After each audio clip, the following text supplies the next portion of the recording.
जन्म कल्याणक दिवस है और एक भगवान का एक कल्याणक नहीं, दो दो कल्याणक हैं, तो हमारे लिए यही अनंत चतुष्टय है। इस शुभ मुहूर्त में आप लोग यहाँ बैठ करके भगवान की आराधना कर रहे हैं। ये जगह बहुत छोटी पड़ गई। मैंने अभी नीचे कमरे में था, मेरे सामने कम से कम 10 लोग नमस्कार करके चले गए। क्यों? मैंने कहा क्यों जा रहा है? बोले महाराज वहाँ जगह ही नहीं, मैं क्या करूं? तो मैंने कहा इस मंदिर को अभी कमेटी बड़ा बना देगी, बहुत बड़ा बना देगी कि जिससे आप लोग सब अच्छे से दर्शन कर सको और अच्छे से पूजा कर सको।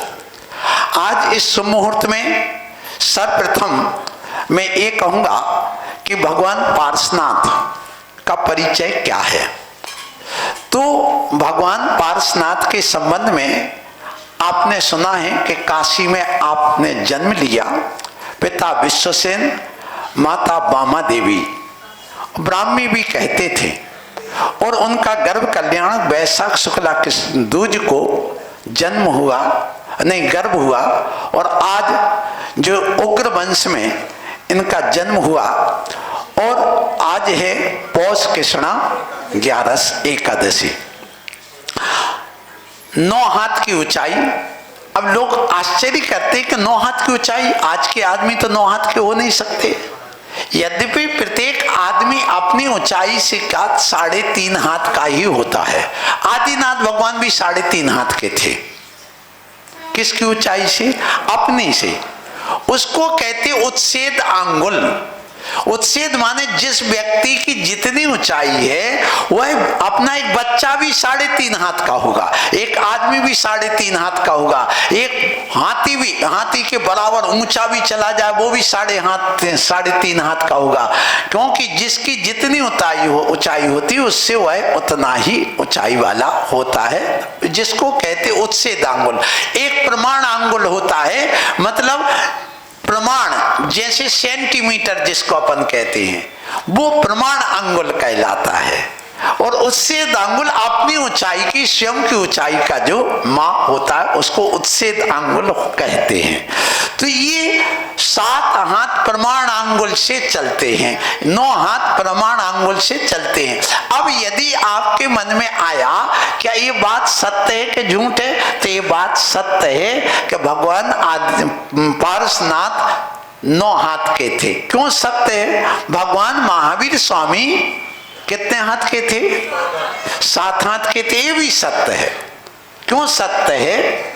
कि अपन जब फिट में निकालते हैं तो 7 हाथ की ऊंचाई लगभग 10.5 फीट हो जाती, 10 फीट की। तो अभी कीनिया में, अफ्रीका के कीनिया में एक कंकाल तंत्र निकला। वो कंकाल तंत्र की ऊंचाई है 10 हाथ की। कितनी? 10 हाथ। अब बताइए, उनसे पूछा गया कि इसकी ऊंचाई 10 हाथ है तो ये कितना पुराना है? तो उन्होंने कहा लगभग 4000 वर्ष पुराना यह कंकाल तंत्र है। इसका मतलब है हमारे पार्श्वनाथ भगवान 3500 वर्ष पहले हुए हैं। उस समय आदमी 10 हाथ का होता था, 9 का। ये सॉल्व हो गया, अपने आप सिद्ध हो गया, हमें कहने की जरूरत नहीं है। इसलिए पहले बड़े बड़े डायनासोर होते थे, तो इसका मतलब है कि बड़े बड़े ऐसे प्राणी भी होते थे। अब धीरे धीरे उनकी हाइट भी कम होती चली जा रही है। तो हमारे आगम में कहीं दोष नहीं है, कभी भी अपनी आस्था को कम नहीं करना, सहज ही स्वीकार करना। तो ऐसे पार्श्वनाथ भगवान की यक्षिणी थी पद्मावती, और यक्ष कौन थे? कौन थे? धर्मेंद्र। तो ये दोनों मिलकर के भगवान के, ये यक्ष यक्षिणी प्रत्येक भगवान के होते हैं।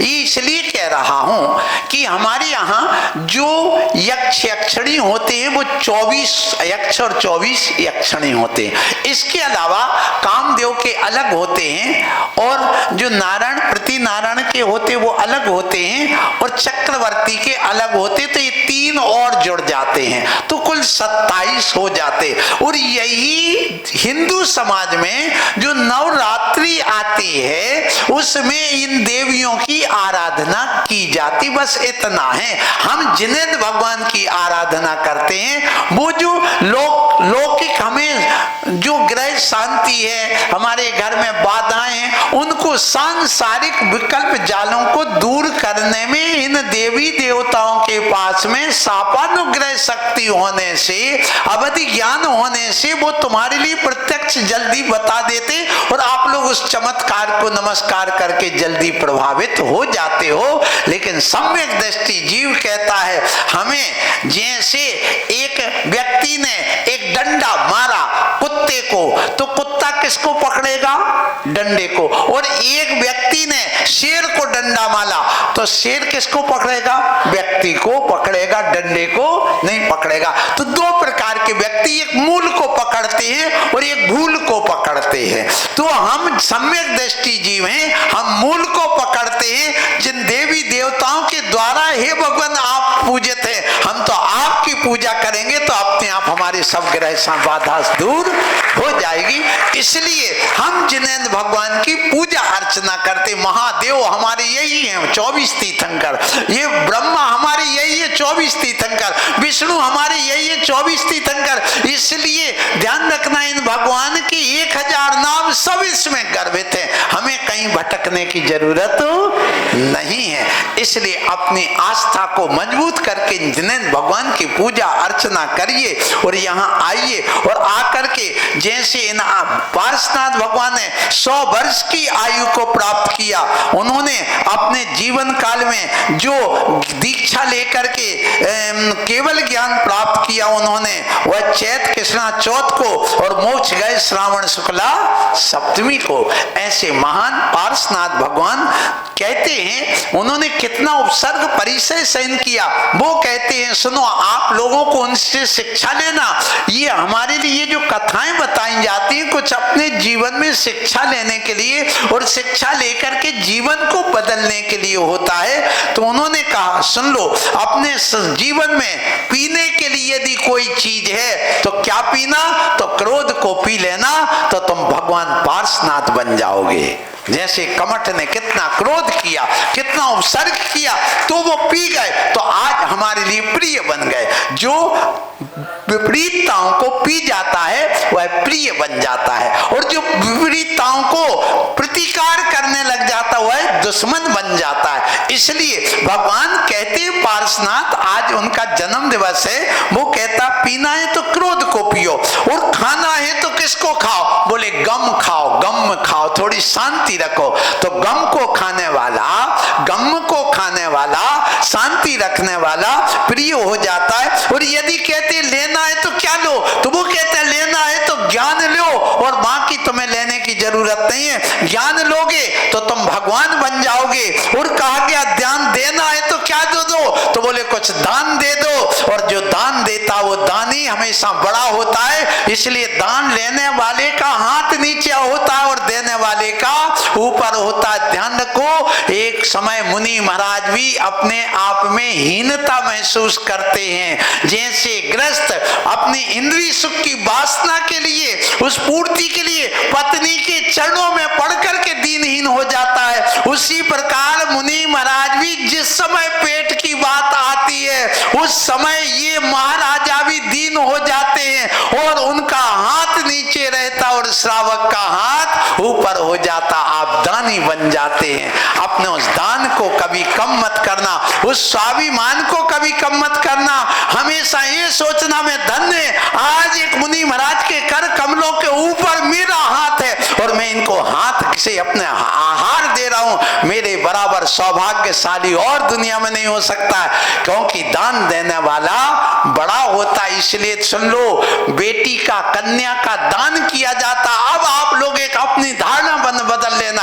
ये मत सोचना लड़का वाला हमारे यहाँ आए, अरे तुम मांगने वाले उस लड़की को वो दान करने वाला है, इसलिए देने वाला बड़ा होता है। इसलिए मुनि महाराज ध्यान रखना, तुम मुनि महाराज के यहाँ हार नहीं देने आते, मुनि महाराज तुम्हारे यहाँ मांगने जाते हैं। इसी प्रकार ध्यान रखो, यदि तुम्हारे यहाँ पर शादी होना तो लड़के वाले को लड़की वाले के यहाँ जाना चाहिए कि भैया हमारे बेटा है, तुम अपनी बेटी का दान कर दो, कन्यादान, हमारे बेटे की शादी हो जाए, देख लो हमारा घर पसंद आ रहा है कि नहीं, बेटा पसंद आया कि नहीं, देख लो। इसलिए पहले जब राज्य शासन था उस समय सीता का विवाह हुआ था, तो उस समय क्या हुआ, सीता के सामने सब उन राजाओं के पुत्रों को बैठा दिया था कि तुम पसंद कर लो इसमें से।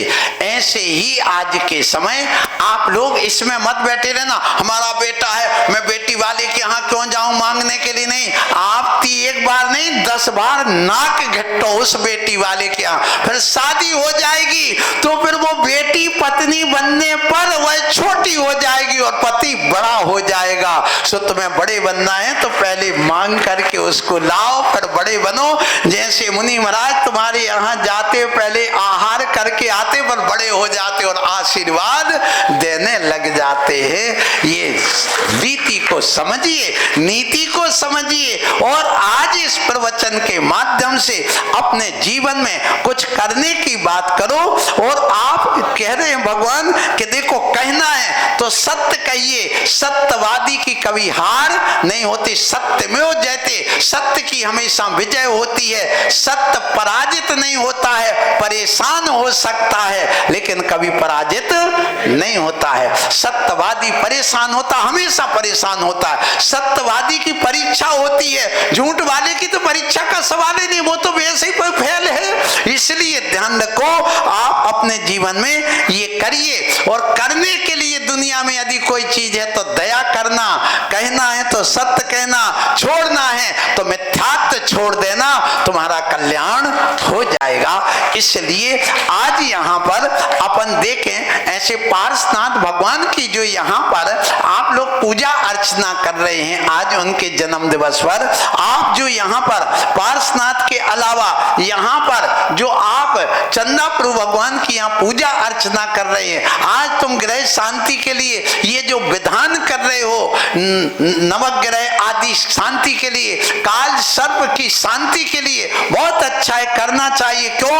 क्योंकि भगवान की पूजा अर्चना करने वाला अपने आप में बलशाली हो जाता है, अपने आप में महान हो जाता, उसकी शक्ति महान होती। कितनी शक्ति होती है? पूछा गया कि एक तीर्थंकर के जन्म के समय कितना शक्तिशाली होता है वह, क्योंकि जिस समय महावीर स्वामी का जन्म हुआ उस समय देवों को चिंता हो गई कि इतना सा बच्चा है और इतने बड़े बड़े 8 योजन ऊंचाई वाले, 4 योजन चौड़ाई वाले और 1 योजन का मुख, माने 1 योजन 4 मील का 1 योजन होता है। अब 4 मील का मुख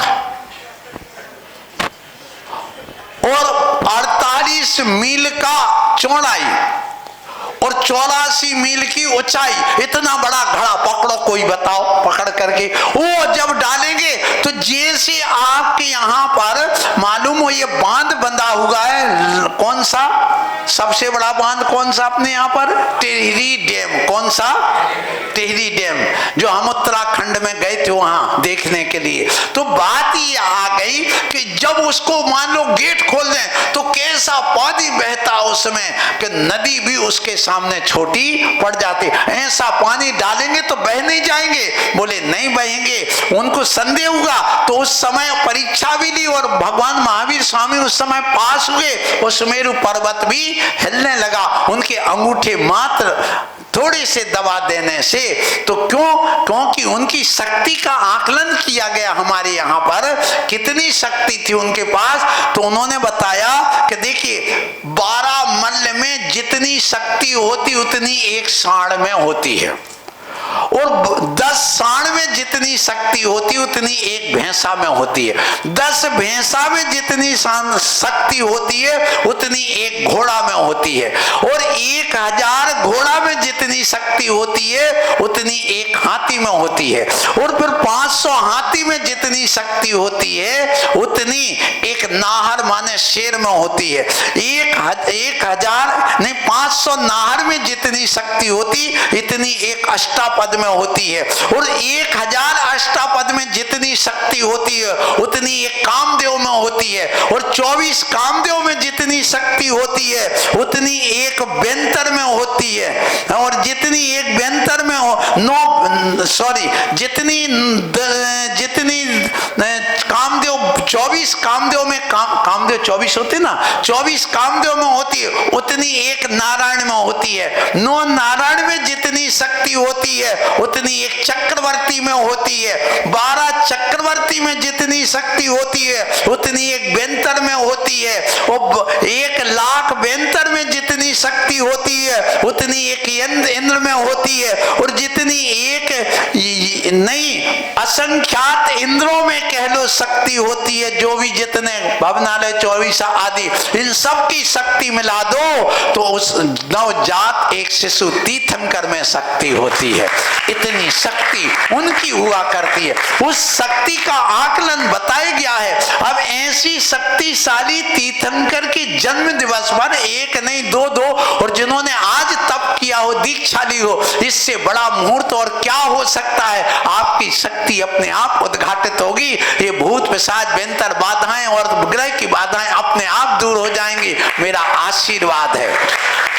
इसलिए आप लोगों से आज यहाँ पर यही कहना चाहता हूँ कि आप लोग अपने इस जीवन में कम से कम ऐसे जो उन्होंने कष्ट सहन किया है पार्श्वनाथ भगवान ने, और कहाँ से कष्ट चालू किया उनका और कैसे कष्ट निवारण हुआ, वो भी नाग से जुड़ा हुआ है।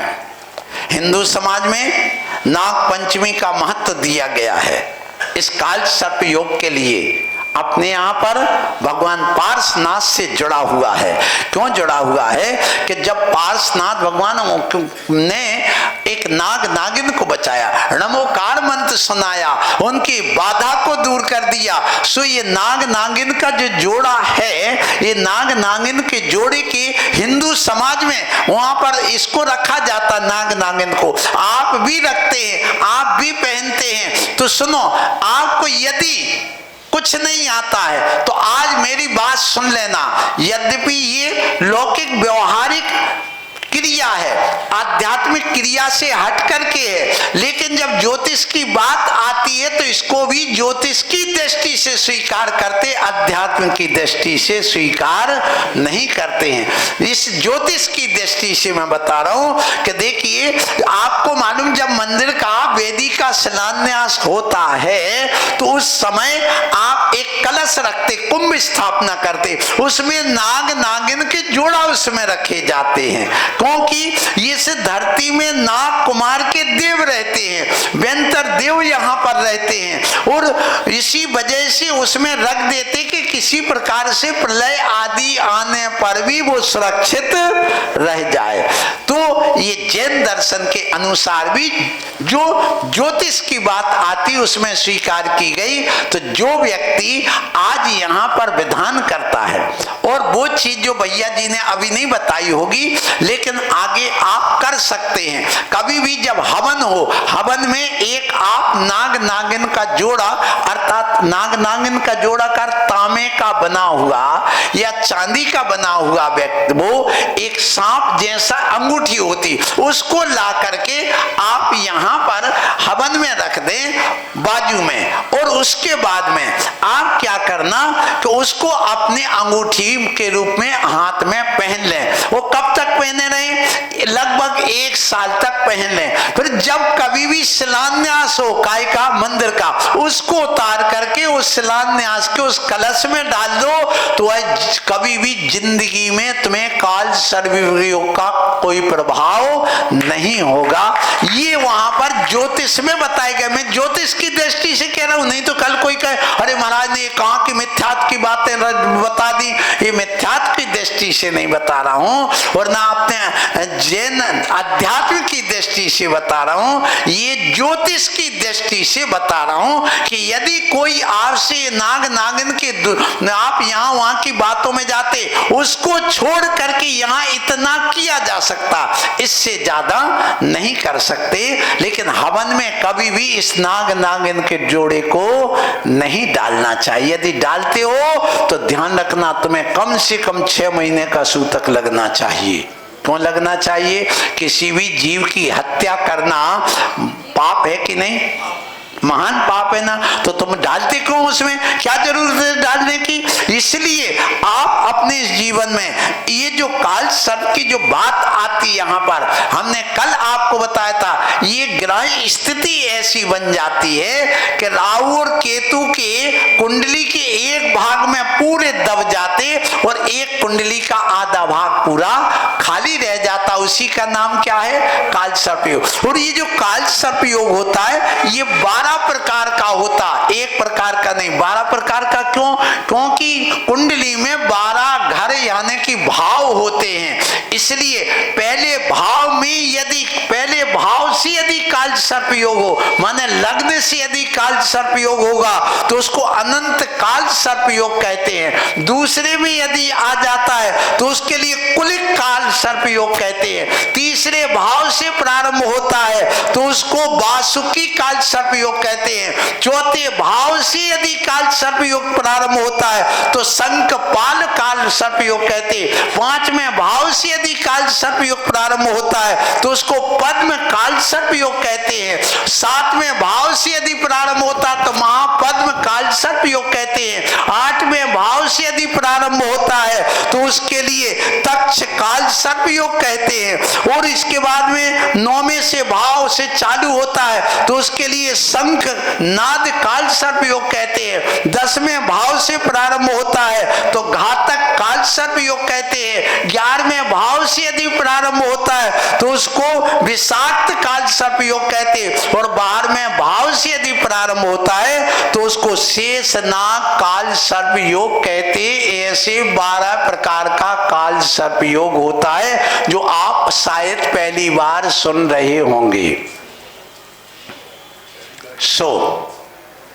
आप किसी प्रकार का भी काल सर्प योग हो, अपने यहां जब शांति विधान करते हैं, शांति धारा मंत्रों की करते हैं, 9 ग्रहों की शांति के मंत्र पूरे अपनी शांति धारा में, जो व्यक्ति प्रतिदिन शांति धारा करने के समय या तो उन मंत्रों का उपयोग स्वयं करता है या आप लोग वहां बैठ करके वहां पर आप लोग जो करते हैं या सुनते हैं, सुन लो दोनों बातें, या शांति विधान करते अपने वहां पर क्या क्या क्या सुन लो। ओम ब्राम भ्रीम ब्रूम ब्रौम ब्रा सह राहु ग्रह निवारकाय श्री पार्श्वनाथ जिनेन्द्राय नमः। ये जाप करता है तो अपने आप राहु ग्रह, इसी प्रकार नेमिनाथ भगवान का आ जाता है, इसी प्रकार मल्लीनाथ भगवान का मंत्र आ जाता है। इसकी जाप करने से अपने आप पढ़ते हैं, ब्राह्म ब्रोम श्राम श्रीम श्रीम श्रम श्राह, ऐसा मंत्र पढ़ते ना प्रतिदिन आप लोग शांति विधान वगैरह करते हैं उसमें।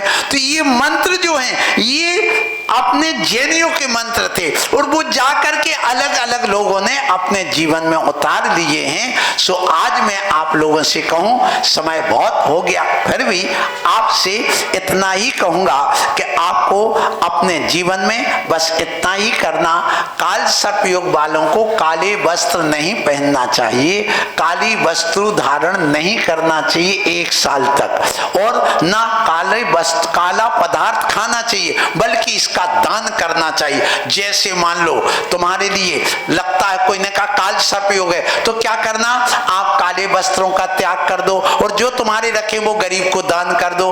आपको खाने की वस्तु में आप कहो हम काली वस्तु 1 साल के लिए नहीं खाएंगे, बल्कि हम क्या करेंगे, जैसे मुनक्का है, काली मुनक्का आप ले जाकर के हेमदत्त सागर जी को खिला दो तो तुम्हारा काल सर्प योग उतर जाएगा और जो उसको पचा के पूरा कर देंगे सो काल सर्प दूरों के सबके समाप्त हो गए। क्योंकि सुन लो, सबसे बड़े काल सर्प योग को और शनि ग्रह की बाधा को दूर करने वाले होते दिगंबर मुनि। कौन होते? दिगंबर मुनि। तो इन काली वस्तु का दान किया जाता है, काली तिल के लड्डू खिला दो उनको, और हेमदत्त सागर जी को खिलाना क्योंकि ये उम्र में सबसे बड़े हैं। और इनको खिलाओगे तो ये शनि देवता हैं, तुम्हारे सभी शनि ग्रह उतर जाएंगे।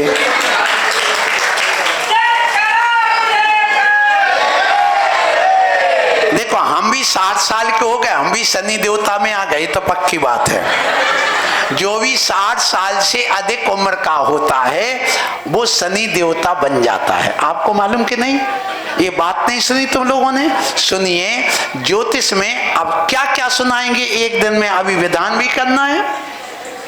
सो अब अभी रहने दो, हम दोपहर में सुनाएंगे इस बात को कि कैसे होता है। आप लोग याद करा देना, क्योंकि अभी दोपहर में रथ यात्रा वगैरह कुछ रखा गया है। सो वो भी अपन उस समय 1-1:30 बजे सामायिक आदि करने के बाद में वहां पर चलेंगे, तब उस समय प्रवचन में बता देंगे, क्योंकि आपको अभी विधान करना है। इसलिए यहीं पर हम वाणी को विराम देते हैं। मां की इतना अवश्य आप लोग यहाँ पर जो चढ़ाएंगे एक गोला, ये सफेद गोला लाए ना, कोई बात नहीं, इस गोले को लाए, इसमें थोड़ा सा आप उसमें एक कोई निशान बताएंगे, आप स्वस्तिक बना दो चंदन से, और इसमें आप थोड़ा सा उसी जो कपूर जलाने के बाद जो बचेगा वो उस तीनों आंख में लगा दो, और सब लोग इसको हाथ लगा करके एक यहाँ चढ़ा देना। सो तुम्हारा वो भी दोष उसमें जो होता है वो सब दूर हो गया। बोलो महावीर भगवान की।